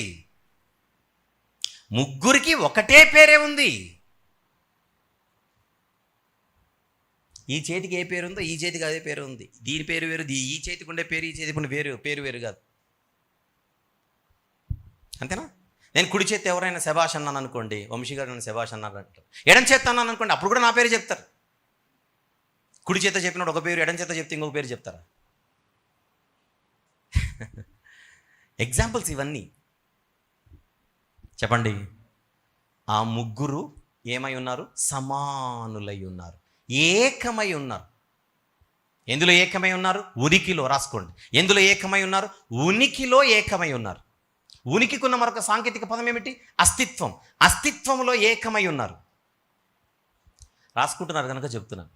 నెక్స్ట్, ఇందాక ప్రేమలో ఏకమే, ప్రేమలో సమానత్వం, పరిశుద్ధతలో సమానత్వం, మంచిలో సమానత్వం అన్నారు కదా. అంటే దీని అర్థం ఏంటి? స్వభావములో సమానులు. రాసుకోవాలి. ఉనికిలో సమానులు, అస్తిత్వములో సమానులు, స్వభావములో సమానులు. నెక్స్ట్, బైబిల్ అంటోంది ఆయన అదృశ్య దేవుని స్వరూపి అని ఉంది. నేను లోపలికి వెళ్ళట్లా సబ్జెక్ట్లోనికి. స్వరూపములో సమానులు, స్వరూపములో సమానులు. చెప్తారా ఒకసారి? ఎందెందులో సమానులు? లేదా అస్తిత్వంలో సమానులు. ఉనికి వేరు, అస్తిత్వం వేరు కదా. ఇక్కడ ఉనికిలో సమానులు, అస్తిత్వంలో సమానులు, ఇంకా స్వభావంలో సమానులు, స్వరూపములో సమానులు. ఇంకొకటి రాయండి, సారములో సమానులు. సారము, సారములో సమానులు. సారమును సారాంశం అని కూడా అంటారు. ఒకవేళ ఎవరికైనా ఇంగ్లీష్ ఉపయోగపడుతుందంటే కొన్ని పదాలు చెప్తాను, రాసుకోండి. ఎగ్జిస్టెన్స్లో సమానులు. ఎగ్జిస్టెన్స్ అనే పదం. బీయింగ్ అనే పదం కూడా రాసుకోండి. బిఈఐఎన్జి. Being, same being. టెక్నికల్గా వాడితే దీనిని ఆంటాలజీ అని అంటారు. Ontology, ONTOLOGY. ఆంటలాజికల్ ఈక్వాలిటీ అంటాం దీన్ని. అస్తిత్వ ఏకత్వాన్ని ఏమంటాం ఇంగ్లీష్లో? Ontological equality. తర్వాత నేచర్లో సమానులు. నేచర్ అంటే స్వభావం. నేచర్, స్వభావం అంటే లక్షణాలు, గుణాలు. తర్వాత ఎసెన్స్లో సమానులు. ఎసెన్స్ని సబ్స్టెన్స్ అని కూడా అంటారు. చెప్పండి, ఇప్పుడు సమానత్వం ఉందా లేదా? ఆ ముగ్గురులో ఉంది. ఎందులో ఉందంటే మీకు లిస్ట్ కనపడుతుంది అక్కడ. దాన్ని 1-2 సార్లు మీరు చూసారనుకోండి, విషయం అర్థమైపోతుంది. Very good. ఈరోజు ఈ రాత్రి సందేశానికి ఇది 3వ భాగం. నా 3వ భాగం అంతా ఏంటి అని అడిగితే ఈక్వాలిటీ, ఈక్వాలిటీ, ఈక్వాలిటీ. ఓకే, దీనికి ఏమని రాసుకుంటారు? అస్తిత్వ సమానత్వము అని రాసుకోండి. 3వ దానికి టైటిల్, 3rd పార్ట్కి టైటిల్ అస్తిత్వ సమానము. ఎక్సలెంట్. 4వ భాగానికి వెళ్దాం. 4వ భాగం అర్థం కావడానికి ఒక చిన్న ఎగ్జాంపుల్ చెప్తాను. ఒక ముగ్గురు స్నేహితులు, వినండి జాగ్రత్తగా. ముగ్గురు స్నేహితులు ఒక బట్టల షాప్ పెట్టారు. ముగ్గురు కలిసి బట్టల షాప్ పెట్టాలనుకున్నారు. ముగ్గురు పెట్టారు. చెప్పండి, బట్టల షాప్ పెట్టాలనే ఆలోచన ఎవరిది? ఒకరిదా ముగ్గురుదా? ముగ్గురిది. ముగ్గురి ఉద్దేశం, ముగ్గురి ప్రణాళిక, ముగ్గురి సంకల్పం. విందాం జాగ్రత్తగా. అయితే ఆ బిజినెస్ స్టార్ట్ చేసిన తర్వాత ఒక ఆయన క్యాష్ కౌంటర్లో కూర్చున్నాడు. ఒక ఆయన క్యాష్ కౌంటర్లో కూర్చున్నాడు. కూర్చోవాలా వద్దా? కూర్చోవాలి. ఇంకొక ఆయన సేల్స్ దగ్గర ఉన్నాడు, ఎవరైనా వస్తే బట్టలు చూపించడం. ఇంకొక ఆయన మార్కెటింగ్లో ఉన్నాడు, బయట రోడ్డు మీద. ఇప్పుడు చెప్పండి, ఇలా ముగ్గురులో ఎవరు గ్రేట్? ముగ్గురు గ్రేటా? మరేంటి ఆయన క్యాష్ కౌంటర్లో ఉన్నాడు, మరేంటి ఆయన ఇక్కడ బట్టల దగ్గర ఉన్నాడు, మరేంటి ఆయన రోడ్డు మీద ఉన్నాడు అని అడిగితే బిజినెస్ ఒకటే, పనులు వేరు. బిజినెస్ ఒకటే, రోల్స్ వేరు, పాత్రలు వేరు. ఒక్కొక్కరు ఒక్కొక్క పాత్రలో ఉన్నారు. ఇప్పుడు బిజినెస్కి ఒక టార్గెట్ ఉంది కదా, ముగ్గురికి ఒక టార్గెట్ ఉందా? ఏమిటి ఆ టార్గెట్? చక్కగా వ్యాపారం లాభాల్లో నడవాలి అనేది టార్గెట్. ఆ టార్గెట్ని రీచ్ అవ్వడానికి, ఎక్స్క్యూజ్ మీ, ఒక ఆయన కౌంటర్లో ఉన్నాడు, ఒక ఆయన సేల్స్ దగ్గర ఉన్నాడు, మరొక ఆయన మార్కెటింగ్లో ఉన్నాడు. ఇప్పుడు చెప్పండి, మార్కెటింగ్లో ఉన్న ఆయన సేల్స్ దగ్గర ఉన్న ఆయన కంటే తక్కువ? సేల్స్ దగ్గర ఉన్న ఆయన కౌంటర్లో ఉన్నటువంటి ఆయన కంటే తక్కువ? లేదే. ఇది పాత్రలలో వ్యత్యాసమే, స్థాయిలో కాదు. స్థాయిలో సమానమైన ముగ్గురు చెప్పండి. ఎస్, స్థాయిలో సమానులే, పాత్రలలో వేరువేరు, బాధ్యతలలో వేరువేరు, పనులలో వేరువేరు. ఇది మీకు అర్థమైతే ఇప్పుడు నేను ఏం చెప్పాలనుకుంటున్నాను మీకు మ్యాటర్ అర్థమైపోయింది. నేను మాట్లాడుతోంది తండ్రి, కుమార, పరిశుద్ధాత్మ. ఈ ముగ్గురికి ఏక సంకల్పం ఉంది, ఈ ముగ్గురికి ఏక ఉద్దేశం ఉంది. సృష్టిని చేయడం, మానవులను చేయడం, అపరాధముల చేతను పాపముల చేతను మానవులు చచ్చిన స్థితిలో ఉండగా వారు రక్షించడం. చెప్పండి, ఎగ్జాంపుల్గా రక్షణ గురించి మాట్లాడుకుందాం. మానవులను రక్షించడం అన్నది, మానవులను రక్షించడం అనేది ఒకరి ఉద్దేశమేనా, ముగ్గురిదినా? ముగ్గురిది. ఆ రక్షించడం అనేటువంటి క్రియలో తండ్రి ఒక పాత్రలో ఉన్నాడు, చెప్పండి, కుమారుడు ఒక పాత్రలో ఉన్నాడు, నెక్స్ట్ పరిశుద్ధాత్ముడు ఒక పాత్రలో ఉన్నాడు. అవి మన రక్షణ కార్యము కొరకు వారి మధ్య కనబడే వివిధ పాత్రలే కానీ స్థాయిలో అసమానులు కాదు. స్థాయిలో ఏమై ఉన్నారు? ముగ్గురు సమానులు. ఇందాక పైంది మీరు అస్తిత్వ సమానత్వం అన్నారు, అక్కడ బ్రాకెట్లో రాసుకోండి స్థాయిలో సమానులు అని. స్థాయిలో సమానులు, they are equal in their level, in their state. మనం మీటింగ్స్ పెడతాం, అప్పుడప్పుడు మనం మీటింగ్స్ పెడతాం కదా. మీటింగ్స్ పెట్టినప్పుడు అందరు కలిసే, ఇప్పుడు మనందరం కలిసి మీటింగ్ పెట్టాలనుకున్నాం అనుకోండి, బయట ఒక 3 రోజుల సభలు పెట్టాలనుకున్నాం, ఇది మనందరం అనుకున్నది. అందరూ కాసేపు ఈ స్టేజ్ మీద ఉన్న వాళ్ళం మేమందరం, మీ అందరికి అర్థం కావడానికి, ఈ స్టేజ్ మీద ఉన్న మేమందరం సేవకులం కలిసి ఒక 3 రోజులు సభలు పెట్టాలనుకున్నాం మన ఊరిలో. అందరం కలిసి పెట్టుకున్నాం. చెప్పండి, మీటింగ్స్ పెట్టుకోవాలన్న ఆలోచన ఎవరిది? ఇప్పుడు నేను చెప్పిన ఎగ్జాంపుల్లో మా అందరిది. అయితే దానిని ఇంప్లిమెంట్ చేసేటప్పుడు మేము వేరువేరు రోల్స్లోకి వెళ్ళిపోయాం. సురేష్ గారు మీరు స్టేజ్ మీద ఉండి నడిపించండి, అది రోల్. ఆనందరావు గారు మీరు అక్కడ వంట దగ్గర పరిచర్య చూసుకోండి. తర్వాత శామ్యుల్ రాజు గారు మీరు కొంచెం ఆ కుర్చీలు వేయించడము లేదా బరకాలు వేయించడం కొంచెం ఏర్పాట్లు చూడండి. ఇక్కడున్న ఏసన్న గారు మీరు కొంచెం బయట పబ్లిసిటీ చూసుకోండి. తర్వాత ఇక్కడున్న సేవకులు రక్షణ కుమార్ గారు మీరు వాక్యం పంచుకోండి. రైట్, అయిపోయింది. ఇప్పుడు అడుగుతున్నా మిమ్మల్ని, ఇప్పుడు నేను చెప్పిన వీళ్ళందరిలో ఎవరు ఎక్కువ ఎవరు తక్కువ? అదేంటది? మరి ఒక ఆయన స్టేజ్ మీద ఉన్నాడు, ఇంకొక ఆయన రోడ్డు మీద ఉన్నాడు పాంఫ్లెట్లు పంచుతూ. అది పని. ఇక్కడున్న అందరి టార్గెట్ ఏమిటి? మీటింగ్స్ సక్సెస్ అవ్వాలి, అంతేనా? మీటింగ్స్ సక్సెస్ అవ్వడానికి ఒక్కొక్కరు ఒక్కొక్క పనిని ఏం చేసుకున్నారు? డివైడ్ చేసుకున్నారు. పనులను బట్టి స్థాయిని తగ్గిస్తామా? చెప్పండి, పనులను బట్టి స్థాయిని తగ్గిస్తామా? లేదే.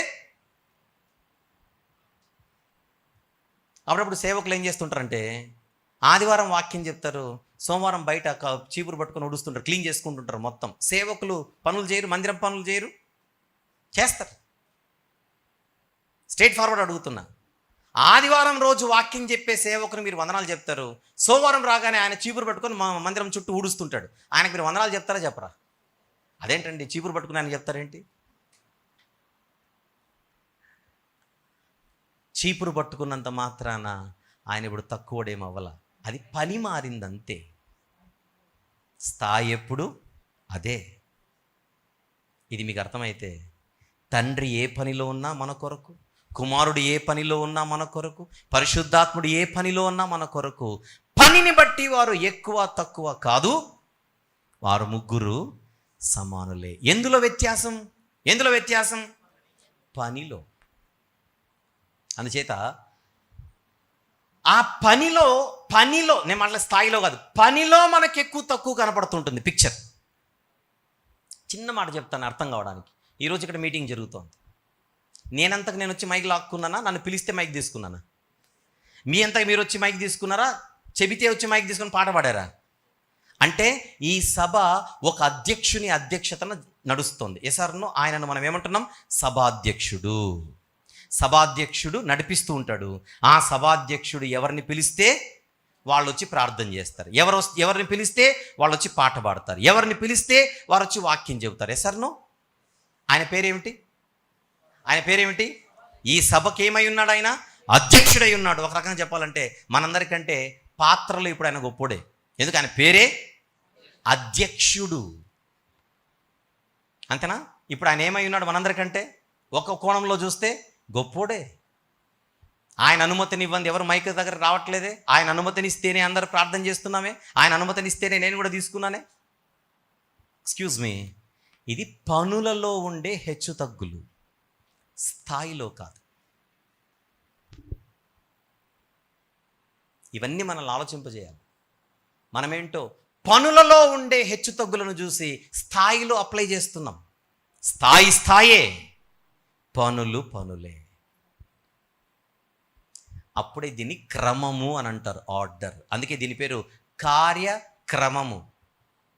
క్రమము లేకపోతే ఇది కార్యక్రమం అవ్వదు. ఏ మీటింగ్లోనైనా ఫస్ట్ ప్రార్థన చేస్తారు, 2 పాటలు పాడతారు, 3 వాక్యం చెప్తారు. ఆర్డర్ ఇట్లే ఉంటుందా? ఫస్ట్ ప్రార్థన, 2 పాటలు, 3 వాక్యం. ఇదేనా ఆర్డర్? నేను అడుగుతున్నా. ఫస్ట్ ప్రార్థన చేస్తున్నా కనుక ప్రార్థన పాటల కంటే గొప్పది. సెకండ్ పాటలు పాడి 3rd వాక్యం చెప్తున్నాం కనుక వాక్యం కంటే పాటలు గొప్పవి, పాటల కంటే ప్రార్థన గొప్పది అని మార్కులు వేద్దామా? చెప్పండి. నంబర్ను బట్టి మనము మార్కులు వేయడానికి వీలు లేదు. ఏ ప్రోగ్రాంలోనైనా వాక్యం లాస్ట్లో చెప్తారు. అన్నంత మాత్రాన వాక్యం కంటే ముందే పాటలు వచ్చాయి కనుక పాటలు ఎప్పుడు వాక్యం కంటే గొప్పవి అని ప్రసంగం చేద్దామా? ఈ అన్నిటికంటే ముందు ప్రార్థన వస్తుంది కనుక వాక్యం కంటే పాటల కంటే ప్రార్థనే ముఖ్యమైన ప్రసంగం చేద్దామా గట్టిగా? ఇది ఆర్డర్ ఆఫ్ సర్వీస్. అంటే ఆరాధన క్రమము, ప్రార్థన క్రమము, ప్రోగ్రాం క్రమము.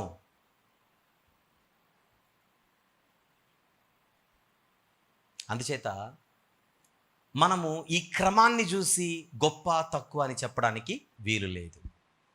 మానవులను రక్షించడానికి తండ్రి పనిలో ఉన్నాడు, కుమారుడు పనిలో ఉన్నాడు. ఇప్పుడు శిలువలో మరణించింది తండ్రా కుమారుడా?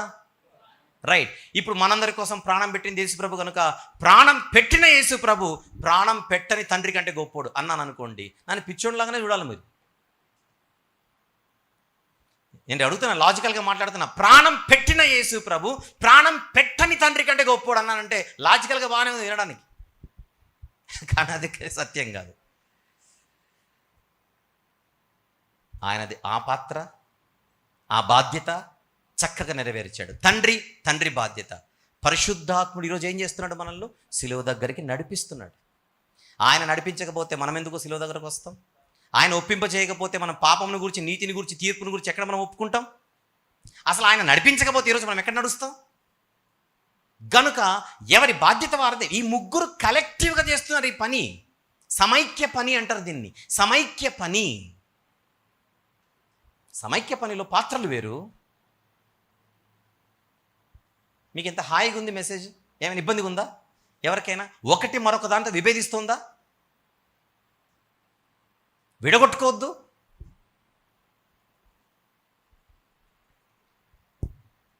అందుచేత వ్యత్యాసం అనేది ఎక్కడ కనపడుతుందని అడిగితే క్రియలలో కనబడుతోంది.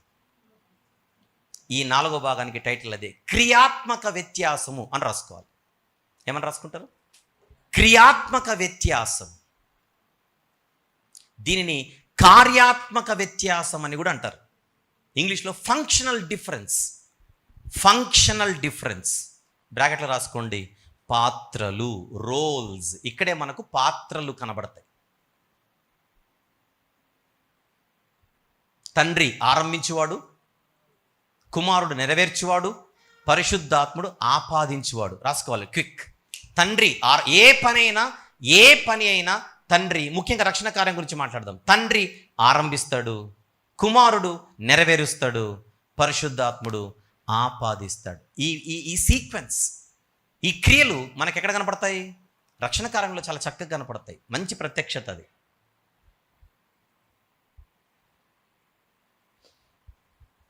Done everyone? ఇది 4వ భాగం.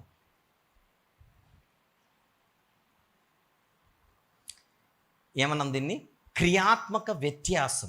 మీకు బైబిల్లో ఎక్కడైనా వ్యత్యాసం కనపడితే అది క్రియలలో.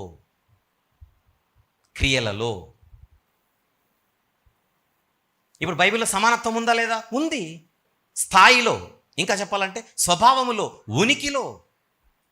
అదృశ్య దేవుని స్వరూపి అని అనుకోండి, ఓహో ఇది ఉనికిలోని అస్తిత్వ సమానత్వం అని ఎక్కడదక్కడ వేసుకోవాలి. బజార్కి వెళ్ళి కూరగాయలు కొనుక్కొని వస్తాం, ఇంటికి రాగానే ఏం చేస్తాం? ఏ జాతి కూరగాయలను డివైడ్ చేయం. అలాగనే ఒక వచనం చదివేటప్పుడు ఇది ఏ కోవకు చెందిన వచనం, ఏ కేటగిరీకి చెందినటువంటి వచనం అని వర్గీకరించుకోవాలి. వర్గీకరణ అంటారు దాన్ని, క్లాసిఫికేషన్. అన్నింటిలో బుద్ధి బాగానే పనిచేస్తుంది, ఇక్కడికి వచ్చేసరికి మొండిగేము తొండిగేము. మనసు పెడితే ఎంత చక్కగా విషయం అర్థమైపోతుంది. వర్గీకరణ మంచి పదం అది.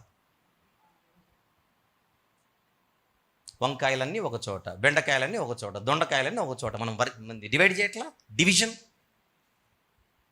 ఏ వచనాలు దేన్ని మాట్లాడుతున్నాయి? విభజించొద్దు.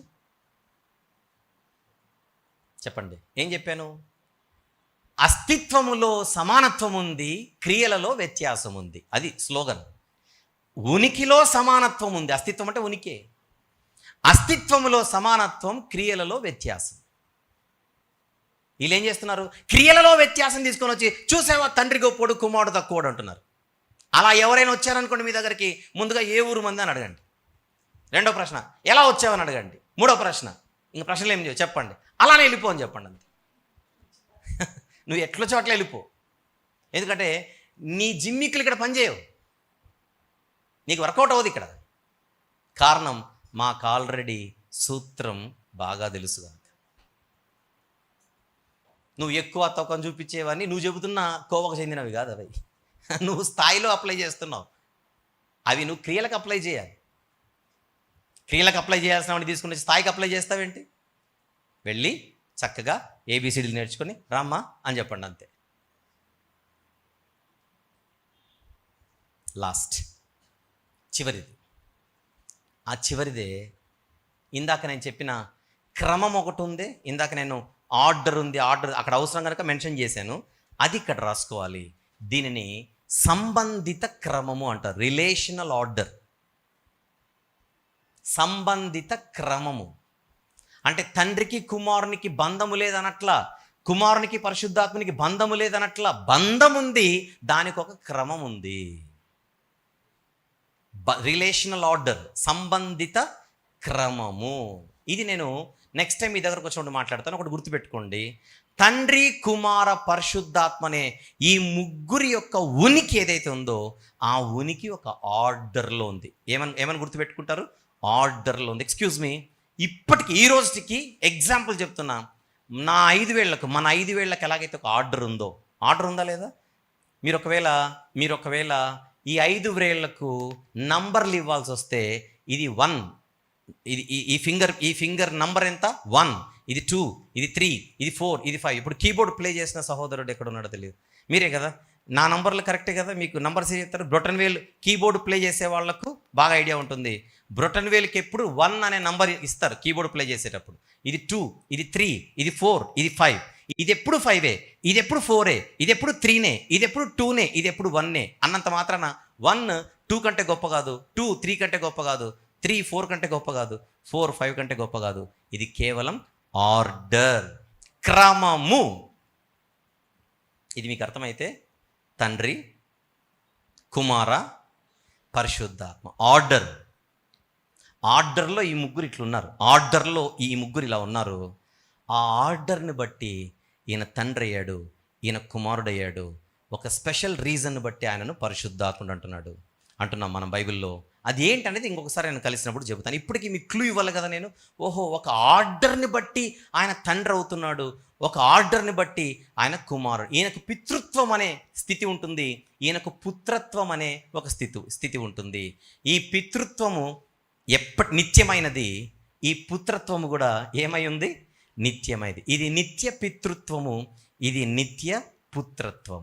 ఇటర్నల్ ఫాదర్హుడ్, ఇటర్నల్ సన్షిప్ అని అంటారు. ఆ పదాలు రాసుకోండి. నేను ఫ్యూచర్లో నేను మాట్లాడేటప్పుడు మీకు యూట్యూబ్లోనే వస్తాయి. ఓహో, అప్పుడు మాకు చెప్పింది ఇదే మా ఊర్లో అని మీకు అర్థం కావాలి. ఆ పదాలు రాసుకోండి. ఇటర్నల్ ఫాదర్హుడ్ అంటే నిత్య పితృత్వము, ఇటర్నల్ సన్షిప్ నిత్య పుత్రత్వము. ఓకే, ఆర్డర్ని బట్టి ఆయన ఫాదర్, ఆర్డర్ని బట్టి ఈయన సన్. ఫాదర్ ఎప్పుడు సన్ అవ్వడు, సన్ ఎప్పుడు ఫాదర్ అవ్వరు. అలాగని సన్ లేకుండా ఫాదర్ ఎప్పుడు ఫాదర్గా లేడు, ఫాదర్ లేకుండా సన్ ఎప్పుడు సన్గా లేడు. ఇద్దరు కూడా ఏమై ఉన్నారు? నిత్యులై ఉన్నారు. చెవి గలవాడు వినుగాక, మనసున్నవాడు గ్రహించునుగాక. రైటా? ఈయన ఎందుకు ఫాదర్, ఆయన ఎందుకు సన్ అంటే క్లూ ఇచ్చాను ఇప్పుడు. ఆర్డర్ని బట్టి. కొంతమందికి ఇది అర్థం కావడానికే కొన్ని నెలలు పడుతుంది టైము. కాకపోతే మీరు ట్రాక్లో ఉన్నారని చెప్పేశాను నేను. మీకు ఆర్డర్ అంటే అర్థమైపోయిందిగా, ఆర్డర్ క్రమం అంటే అర్థమైపోయింది కదా. క్రమం అంటే మీకు ఎందుకు అర్థమైందంటే మీరు క్రమంగా విన్నారు కనుక. క్రమంగా వినడం రాని వాళ్ళు ఉంటారు, వాళ్ళకి ఎంత చెప్పినా అర్థం కాదు, ఎందుకంటే వారు అక్రమంలో ఉన్నారు కనుక. విషయం క్రమంగా వింటే సత్యము క్రమంగా అర్థమైపోతుంది. గుర్తుపెట్టుకోండి, క్లూ ఇచ్చేశాను. తండ్రి ఎందుకు తండ్రిగా ఉన్నాడు, కుమారుడు ఎందుకు కుమారుడుగా ఉన్నాడంటే క్రమాన్ని బట్టి. అది గుర్తుపెట్టుకోండి. రైటా? అది మనము ఇంకొకసారి మనం కలిసినప్పుడు మనం చెప్పేద్దాం. ఇప్పుడు దీని ఈ భాగానికి, 5వ భాగానికి ఒక టైటిల్ రాద్దాం. సంబంధిత క్రమము రాసేశారు, రిలేషనల్ ఆర్డర్. ఈ సబ్జెక్ట్ అర్థమైతే తండ్రి ఎందుకు తండ్రి, కుమారుడు ఎందుకు కుమారుడు అనేది అర్థమవుతుంది. కుమారుడు అనే పదం రాగానే మధ్యలో వచ్చినోడు అని కాదు అక్కడ పాయింట్. మధ్యలో వచ్చాడు కనుక కుమారుడు కాదు, ఆర్డర్ని బట్టి ఏమై ఉన్నాడు? కుమారుడై ఉన్నాడు. ఆర్డర్ని బట్టి ఈయన తండ్రి అయి ఉన్నాడు. అసలు ఆర్డర్ అంటే ఏంటో నీకు అర్థం కాకపోతే ఈ తండ్రి అర్థం కాడు, నెక్స్ట్ కుమారుడు అర్థం కాడు. మీరు ఆలోచించడానికి ఒక చిన్న మాట చెప్పనా? తండ్రి అయిన దేవుడు ఆత్మనా కాదా? ఆత్మే. పరిశుద్ధాత్ముడు ఆత్మనా కాదా? ఆత్మనే. తండ్రి అయిన దేవుడు పరిశుద్ధుడా కాదా? పరిశుద్ధుడే. పరిశుద్ధాత్ముడు పరిశుద్ధుడా కాదా? పరిశుద్ధుడే. మరి ఎందుకు పరిశుద్ధాత్ముడిని పరిశుద్ధ ఆత్మ అన్నారు? తండ్రి అయిన దేవుడిని ఎందుకు పరిశుద్ధాత్మ అనట్లేదు? మీరే అన్నారు కదా, తండ్రి అయిన దేవుడు ఆత్మనే, ఆయన పరిశుద్ధుడే అన్నప్పుడు తండ్రి అయిన దేవుడిని పరిశుద్ధాత్మ అనొచ్చుగా లాజికల్గా. ఎందుకంటే పరిశుద్ధుడు కనుక పరిశుద్ధుడు, ఆత్మ కనుక ఆత్మ, పరిశుద్ధుడు ప్లస్ ఆత్మ ఈజ్ ఈక్వల్ టు పరిశుద్ధాత్మ అనొచ్చు కదా తండ్రిని. ఎందుకు అనలేదు? మరి అదే పరిశుద్ధత పరిశుద్ధాత్మకు ఉంది, ఆయన కూడా ఆత్మ ఉన్నాడు, ఈయనను మాత్రం ఎందుకు పరిశుద్ధాత్మ అన్నారంటే ఒక ప్రత్యేకమైన కారణాన్ని బట్టి, ఆయనకు బైబిల్లో ఉన్న ఐడెంటిటీ. ఈయన పేరు పరిశుద్ధ ఆత్మ ఉందని ఆ ఇద్దరు పరిశుద్ధ ఆత్మలు కాదని కాదు. అంతేనా కదా? కనుక తండ్రి అయిన దేవుడు పరిశుద్ధుడైన ఆత్మ అయినప్పటికీ తండ్రి అనే పేరుతో ఆయన బైబిల్లో మనకు కనబడుతున్నాడు, ఒక రీజన్. కుమారుడు అనే పేరుతో ఇంకొక ఆయన కనపడుతున్నాడు, దానికి ఒక రీజన్. నెక్స్ట్ పరిశుద్ధాత్మ అనే పేరుతో మరొక ఆయన కనపడుతున్నాడు, దానికి ఒక రీజన్. అంటే మీకు అర్థమైపోయింది, ఓహో ఆ ముగ్గురు ఆ పేర్లతో పిలబడడానికి ఏదో కారణం ఉందే కానీ తండ్రి అని ఉన్నంత మాత్రాన కుమారుని కంటే ఆయన ముందు నుంచి ఉన్నాడని కాదు, కుమారుడు అని ఉన్నంత మాత్రాన తండ్రి తర్వాత ఈయన ఎప్పుడో మధ్యలో వచ్చినాడని కాదు. ఇక 3వ స్థానంలో కనపడుతున్నాడు కనుక ఆ ఇద్దరి తర్వాత ఎప్పుడో తర్వాత వచ్చినాడు 6 నెలలకని మనం అస్సలే అనుకోకూడదు. అది మన బుద్ధిహీనత అవుతుంది. ఒక పిక్చర్ ఎంతమందికి వచ్చింది చెప్పండి ఈరోజు మెసేజ్ ద్వారా? మాకేదో కొంచెం ఓపెన్ అయింది సబ్జెక్ట్ అన్నోళ్ళు చేయొద్దండి. అర్థమైందా? Very good. ఇప్పుడు ఆ 5 ఈనాటి సందేశాన్ని మనం 5 భాగాలుగా విడగొట్టుకున్నాం. నంబర్ 1 చెప్తారా? మీ నోట్స్ చూసి చెప్పండి. దేవుణ్ణి తెలుసుకొనవలసిన అవసరత, ప్రాముఖ్యత, బాధ్యత, ప్రయోజనాలు. సీక్వెన్స్ నా మెసేజ్ ఎలా నడిచిందో మీరు గమనించాలి. నంబర్ 2 లేఖనాల మధ్య సమన్వయము మరియు సమతుల్యత. నంబర్ 3 అస్తిత్వ సమానత్వం. ఎవరి మధ్య? ఆ ముగ్గురు మధ్య. నేను అస్తిత్వ సమానత్వం అన్నాను, ఉనికిలో సమానత్వం, స్వభావంలో సమానత్వం, స్వరూపంలో సమానత్వం, సారములో సమానత్వం అని మీకు అర్థమైపోవాలి. నెక్స్ట్ నంబర్ 2 వ్యత్యాసం ఎక్కడుంది? క్రియలలో వ్యత్యాసం, క్రియాత్మక వ్యత్యాసము లేదా కార్యాత్మక వ్యత్యాసం. నంబర్ 3 సంబంధిత క్రమము. దానికి ఒక రీజన్ ఉంది, అదొక ఆర్డర్లో ఉంది. ఆర్డర్ని బట్టి ఒక ఫాదర్, ఒక సన్, ఒక హోలీ స్పిరిట్. అది మనకు అర్థమవుతుంది. డన్. ఈ విధంగా మనకు బైబిల్లో చాలా బ్యాలెన్స్డ్గా ఈ ప్రత్యక్షత ఉంది. అంత బ్యాలెన్స్డ్గా ఉన్న రెవల్యూషన్ని, సబ్జెక్ట్ని మనము పట్టుకోవాలి, మనము గ్రహించాలి. చిన్న కారణాన్ని బట్టి ఈ సంబంధిత క్రమాన్ని నేను ఫస్ట్ దగ్గర సెకండ్ దగ్గర నేను ప్రస్తావించాను ఇందాక. అస్తిత్వ క్రమం అనే అస్తిత్వ ఏకత్వం అనే దగ్గర నేను ప్రస్తావించాను. ఆ ప్రస్తావన అంతా తీసుకొని వచ్చి మీరు ఎక్కడికి వేసుకోవాలి? లాస్ట్కి వేసుకోవాలి. నేను మాట్లాడింది మొదటిది సమానత్వం లేదా ఏకత్వం, 2 వ్యత్యాసము, నంబర్ 3 క్రమము అన్నది మనం మాట్లాడాలి. మీరు రాసుకున్నారు, తర్వాత చక్కగా మీరు చూసుకోండి. ఇప్పుడు చెప్పండి, మీకు ఎవరికైనా యేసు ప్రభు మధ్యలో వచ్చిన వాడు అన్న ఫీలింగ్ ఏమైనా కలుగుతుందా? ఒకప్పుడు లేనివాడు అని ఏమైనా కలుగుతుందా? అబ్బే, ఆయన దేవుడు, నిత్యుడు, సంపూర్ణుడు. అందరు చెప్పండి, యేసు ప్రభు దేవుడు, నిత్యుడు, సంపూర్ణుడు. దేవుడు, నిత్యుడు, సంపూర్ణుడు, అంతే. దీనికి భిన్నమైంది బైబిల్ చెప్పట్ల. ఈ విషయం చెప్పడానికి మనకు బైబిల్లో ఇన్ని కోణాలు ఉన్నాయి. అందులో ఈరోజు ఒక కోణాన్ని తీసుకొని మనం మాట్లాడుకుందాం. రెగ్యులర్గా మీ స్థానిక సేవకులు వీటిని ఎక్స్ప్లెయిన్ చేసేటప్పుడు జాగ్రత్తగా వినండి. అలాగనే సహోదరులు చెప్పినట్టుగా యూట్యూబ్లో ఎన్నో మెసేజ్లు దీని గురించి మనం మాట్లాడుతున్నాం. వాటిని కూడా ఫాలో అవుతుంటే అనేకమైనటువంటి విషయాలు మనకు తెలుస్తాయి. ఎవరైనా వచ్చి మన మనసులను చెరుపగోరి యేసుక్రీస్తు ప్రభు సంపూర్ణుడు కాదు, నిత్యుడు కాదు, దేవుడు కాదు అనే సూచన ప్రత్యక్షంగా చెప్పినా పరోక్షంగా చెప్పినా అలాంటి వారిని కానీ అలాంటి బోధనలు కానీ పొరపాటును కూడా ఎంటర్టైన్ చేయొద్దండి. అది ప్రమాదం, సంఘానికి ప్రమాదం, సంఘ పునాదికి ప్రమాదం. వారు సంఘ పునాదులను కదిలించే ప్రయత్నం అజ్ఞానంగా చేస్తున్నారు. వారి విషయంలో మనం ఖచ్చితంగా జాగ్రత్త వహించవలసిందే, అంతే. Clear picture? Very good. ఈ మాటలు మనకు అనుగ్రహించి మనల్ని మరింత వెలిగించినటువంటి దేవుణ్ణి స్తుతిస్తూ ఈ యొక్క సందేశాన్ని ముగిస్తున్నాను. చిన్న ప్రార్థన చేసుకుందాం. ప్రేమగల తండ్రి, జీవం గల నాయన, మహిమ కలిగినటువంటి గొప్ప దేవ, మీరిచ్చినటువంటి ఈ యొక్క దిన సందేశమును బట్టి స్తుతులు చెల్లిస్తున్నాం. మీ మాటలను బట్టి స్తుతులు చెల్లిస్తున్నాం. నేర్చుకున్న విషయాలు మా ఆలోచనలను రేకెత్తించేలా కృప చూపండి నాయన. మా ఆలోచన పరిధిని పెంచమని వేడుకొచ్చున్నాం. మా అవగాహన స్థితిని పెంచమని వేడుకొచ్చున్నాం. నేర్చుకున్న విషయాలు సాతాను దొంగలించకుండా మా హృదయంలో పదిలపరిచి మమ్మను మరింత గొప్పగా ఫలింపచేయమని, ఈ స్థానిక సంఘ పరిచర్యలన్నింటినీ దీవించమని, వచ్చిన సేవకులు వివిధ ప్రాంతాల నుంచి వారి పరిచర్యలను దీవించమని, ఇక్కడ ప్రతి ఒక్కరి స్థితిగతులను మీ హస్తాలకు అప్పచెప్పుచు యేసుక్రీస్తు ప్రభు వారి పుణ్యనామములోనే ఈ ప్రార్థనా మనవులు మీకే సమర్పించి వేడుకొనుచున్నాము తండ్రి. ఆమెన్.